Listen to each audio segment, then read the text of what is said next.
Hello, Frugal Force. This is Captain Frugal reporting for duty. And today I want to talk about the state of Captain America. If you don't know that I'm a diehard Captain America fan, you probably are new to the channel. When I say new to the channel, you've probably only watched maybe one video. Because I think I make it rather obvious that I'm a huge Steve Rogers Captain America fan. Now, I have a long history with the character, as he's one of the characters I learned to read based on. And I've been reading Captain America for around 40 years. So when somebody, for example, an SJW or something says Captain America has always been an SJW, I cannot say they're more wrong. Also, when they say you just don't understand the character or you don't read comic books, I scratch my head and go, you realize I probably read more than you've forgotten. So, with that said, I'm not claiming any level of perfection or know-it-all. No, I'm not. I'm just saying I have a long history with the character and understanding the character. But as you know, the character just isn't what he used to be. Captain America used to stand up for everyone. It wasn't necessarily the strong standing up for the weak, because then we have to pick who's considered weak. And that, in honesty, is how do I put it? Disheartening.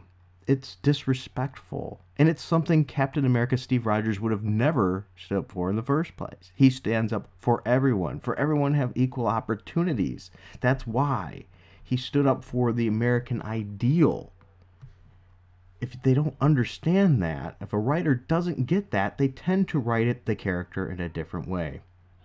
As you all know, Captain America came off of the character bashing story arc pretty much of Secret Empire, which essentially turned Captain America into a fascist, a Nazi, everything pretty much that he was against, by twisting his ideals, pushing them so far that it's out of his sight, but that yet trying to say that was his views, just at an extreme position, which it wasn't, because it goes against every fiber of the character.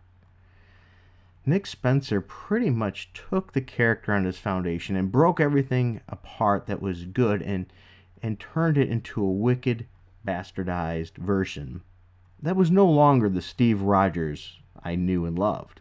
As Secret Empire was coming to a close, there was an additional issue called Omega, #1. And the panel, or the page here, and the panels on this page, I believe were meant to be troubling, sure, and show how the damage at the end was done. But I think it goes deeper than what actually was intended with Nick Spencer. It says, "It was during the cleanup after the Battle of Washington. I came across a little boy trapped in the rubble. Here, let me help you. I reached out to him, and he flinched, pulled away. He was afraid of me. And I realized this would be my life now. That even though the world had seen us fight, even with Stark's company spending millions explaining what happened to me, on some level, this would always be there. There would always be a scar." As I said, it's supposed to show that things have repercussions, but what Nick Spencer didn't realize is his very storyline also left a scar. It took long-time readers, people that knew the character, loved the character, grew up with the character, seeing it as almost an idol, or something to look up to, and made it tarnished. So then we knew that Mark Waid was coming next. Mark Waid has had a good career in the past, notable for writing some very good works, as well as a good run on Captain America. But at this time period, Mark Waid's, how should we say, his standards of writing has known to been diminished. It just seems like he didn't care, or he was too busy pushing his ideology to really write a good character. And sadly, that's what we got. Captain America's iconic, or what should have been iconic, issue number 700, didn't even focus him on his own cover of his book, which really shows really what his whole story was as well. Once again, taking what made the character great and knocking him down a peg. Because once again, Mark Waid is the strong must protect the weak, but yet he feels it's his judgment on who is the weak. And once again, that is just shameful. Captain America pushes up people. He brings people up to their highest points. He doesn't have to necessarily protect them. He builds them.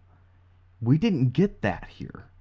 Once again, we get another story of ideals shoved in our face and anger against a political election that didn't go his way, rather than writing a character that is truly for all of us. Now we have coming up Ta-Nehisi Coates writing Captain America. This is not a good sign. I'm not saying he doesn't have the capability, but will Mr. Coates have the ability to push his own ideology and politics aside to write the character as he was intended to be? I don't know about you, but I don't have a lot of hopes. I guess for now, I'll probably have to stick with the back issues. What are your thoughts? Do you think Ta-Nehisi Coates can actually write a good Captain America? Or are we going to get what we expect based on what we've seen from him in the past? Well, that's my thoughts. Let me know yours. I, for one, for all the naysayers out there, people want to holler about being negative, and if you don't know me, you know I want a good Captain America back. I want a Captain America back that stands up for everybody. A Captain America that I can read and go, wow, that was a good, inspiring story. I don't want the most inspiring thing about Captain America in a Captain America book to be another character that was being Captain America at the time. We saw that under Nick Spencer. Captain America out of character. Now granted, it's good to see other characters step up and be built up, and that's what we've seen there with Sam Wilson the Falcon. And that I'm fine with. Actually, I think Sam Wilson is a good logical successor. But I want Steve Rogers in a Steve Rogers book, Captain America, to be Captain America again.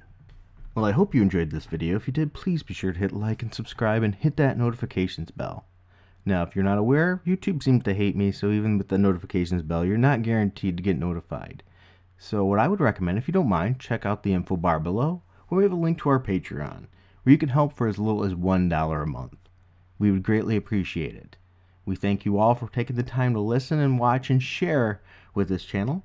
So thank you again, and until next time, keep it frugal.